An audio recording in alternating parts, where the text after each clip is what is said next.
de cela, dans le cadre de la coalition Yewwi Askan Wi, ont loué librement des salles dans ce pays, ont communiqué librement et il n'y avait aucun hôtelier qui était menacé de représailles parce qu'il exerçait sa profession, entre autres, de mettre à disposition des salles moyennant une rémunération.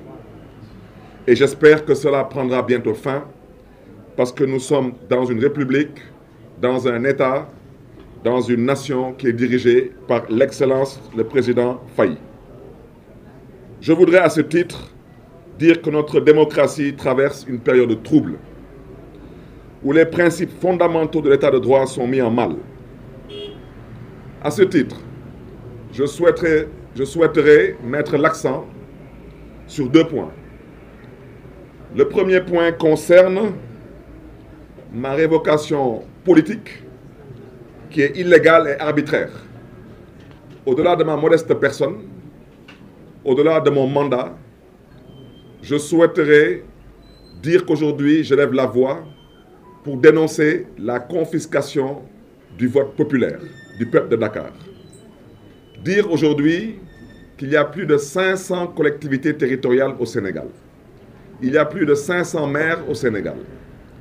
Il y a une seule mairie qui a été ciblée, un seul maire qui a été ciblé, un seul poste qui a été ciblé et un seul vote d'un seul peuple qui a été détourné, en l'occurrence le peuple de Dakar. À ce titre, je voudrais dire à son Excellence M. Bassirou Diomaye Diakhar Faye qu'il est le seul et unique garant du bon fonctionnement des institutions. À ce titre, lui rappeler qu'il y a quelques jours, il a confirmé avoir libéré la justice du Sénégal. Mais je voudrais lui dire que c'est très bien. Nous l'avons accueilli avec beaucoup d'enthousiasme. Mais lui rappeler qu'il est toujours encore membre du Conseil supérieur de la magistrature. Et je voudrais lui rappeler qu'il a la responsabilité du bon fonctionnement de ces institutions, dont l'institution judiciaire. Je voudrais lui rappeler que le 13 décembre 2024, il y a un arrêté préfectoral totalement illégal qui a été pris pour me démettre soi-disant de mes fonctions de maire de Dakar. Je souhaiterais aussi vous rappeler, Monsieur le Président de la République, que je suis encore le maire de Dakar à ce jour. Et que la mairie de Dakar actuellement fonctionne par le biais d'un intérimaire, comme le stipule la loi. Et je voudrais aussi rappeler et inviter tout le conseil municipal de la ville de Dakar à rester soudé autour de Madame le maire qui assure l'intérim et les affaires courantes pour le bon fonctionnement de notre mairie, mais surtout pour le bien des populations de Dakar. N'acceptez pas de vous faire divertir par soi-disant une probable élection pour remplacer le maire de Dakar. Cela ne pourrait se faire qu'une fois que la Cour suprême se serait prononcée. Pour revenir à notre sujet, inviter le président de la République à bien vouloir assurer et s'assurer du bon fonctionnement de l'institution judiciaire. Je voudrais rappeler que l'article 135 du Code général des collectivités locales stipule clairement qu'un maire ne peut être révoqué que par décret présidentiel. Et Monsieur le Président de la République, je n'ai pas encore vu ce décret présidentiel. Et seulement en cas de crime ou de faute grave, après une procédure contradictoire. Et je voudrais rappeler que dans le cas de cette révocation dont je fais l'objet, il n'y a aucune condamnation pour crime, il n'y a aucune audition, je le répète et le rappelle et le confirme, il n'y a aucun décret présidentiel et cet arrêté préfectoral est constitutif d'un excès de pouvoir manifeste. Il est donc caduc en droit. Et par ricochet, vous me permettrez d'interpeller respectueusement la Cour suprême pour vous dire qu'il ne s'agit pas de moi. Moi, je m'occupe d'autre chose aujourd'hui. J'ai d'autres objectifs et j'ai d'autres ambitions. Il ne s'agit pas de mon mandat de maire. Je voudrais vous rappeler que je suis d'abord un citoyen sénégalais. Je ne suis pas n'importe quel citoyen sénégalais, je suis un élu. Je ne suis pas n'importe quel élu, je suis le maire de la capitale du Sénégal, Dakar.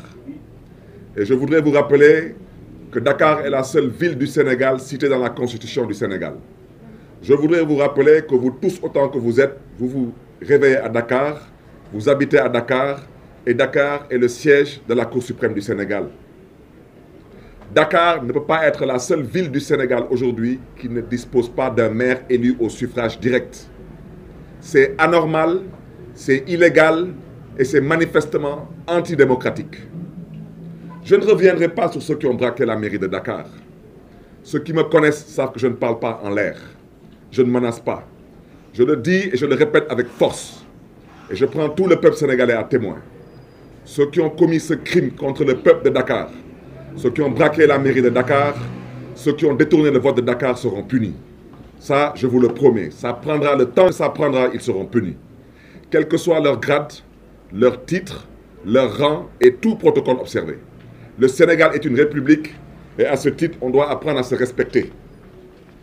Je voudrais donc dire que la Cour suprême est invitée ou à se prononcer, donc à confirmer que l'arrêté préfectoral est légal. À ce titre, je souhaiterais dire qu'elle est dans l'obligation de vous indiquer la loi qu'elle va convoquer et les articles qui seront aussi éventuellement convoqués. Je le répète, ça n'existe pas. Ou dans le cas contraire, la ville de Dakar doit rendre justice au peuple de Dakar en respectant le vote du peuple de Dakar. Ou la Cour suprême a aussi l'autre option, c'est de s'emmurer dans un silence qui ne dirait pas son nom. Et j'espère qu'on n'en arrivera pas là. À ce titre, j'espère que la justice de notre pays, que le président Bassirou Diomaye Diakhar Faye a dit être libéré, ne sera pas une justice coupable d'un déni de justice. C'est mon intime conviction. Pour ne pas être long, vous me permettrez de terminer sur un deuxième élément. C'est un élément relatif aux atteintes graves à la liberté d'expression. Rappelez à ce titre que le Sénégal est un état de droit, pour ceux qui l'ont oublié. Rappelez aujourd'hui qu'il y a quasiment une bonne vingtaine de détenus politiques, pour ne pas dire d'otages politiques, qui doivent être libérés.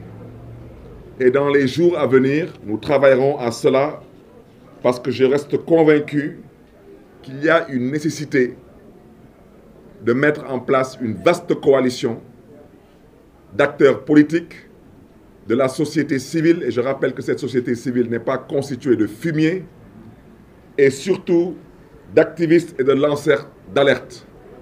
Il est temps de se mobiliser, il est temps de manifester, il est temps de faire face pour que ceux qui ont des penchants qui relèvent d'une pensée dictatoriale comprennent définitivement qu'ils n'impressionnent personne dans ce pays, pour ne pas dire qu'ils font pitié, et qu'ils ont intérêt à revenir à la raison. Parce que ce qui se passe, nous ne l'accepterons plus.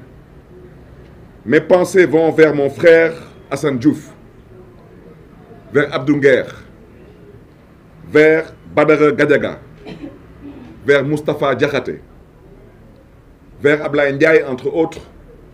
Mais à ce stade, je souhaiterais interpeller Reporters sans frontières.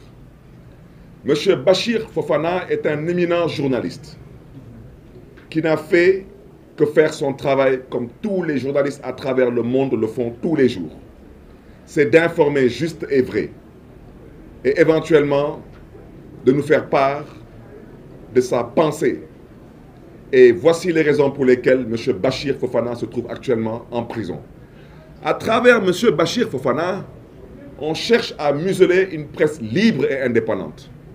J'invite à ce titre Reporters sans frontières à prendre ses dispositions et ses responsabilités. Quant à nous, acteurs politiques, nous ferons ce que nous avons à faire, parce que si les prisons de ce pays doivent se remplir, franchement, au stade où nous en sommes, c'est le cadet de nos soucis. Je terminerai seulement en disant que j'espère qu'on n'en arrivera pas là. Parce que si on en arrive là, malheureusement, la responsabilité du président Bassirou Diomaye Diakhar Faye ne pourrait pas ne pas être impliquée et convoquée. Et j'espère qu'on n'en arrivera pas là. Parce qu'il y a des individus dans ce pays qui n'en valent pas la peine. Il y a un individu dans ce pays qui a dit que ce pays a un problème d'autorité. Moi, je ne le crois pas. Le problème de cet individu, c'est qu'il confond. Il dit être chef de parti. Il a raison, il est effectivement chef de parti. Mais il a oublié que l'homme qui a été élu est chef suprême des armées. Et l'armée a toujours été une armée sous autorité. Donc à la limite, c'est une insulte grave à l'armée et à l'intelligence des Sénégalais. Mais ça, nous en reviendrons prochainement. Alors ce monsieur dit que le problème de ce pays, c'est qu'on doit lui laisser le soin de gouverner. Un chef du gouvernement, il gouverne.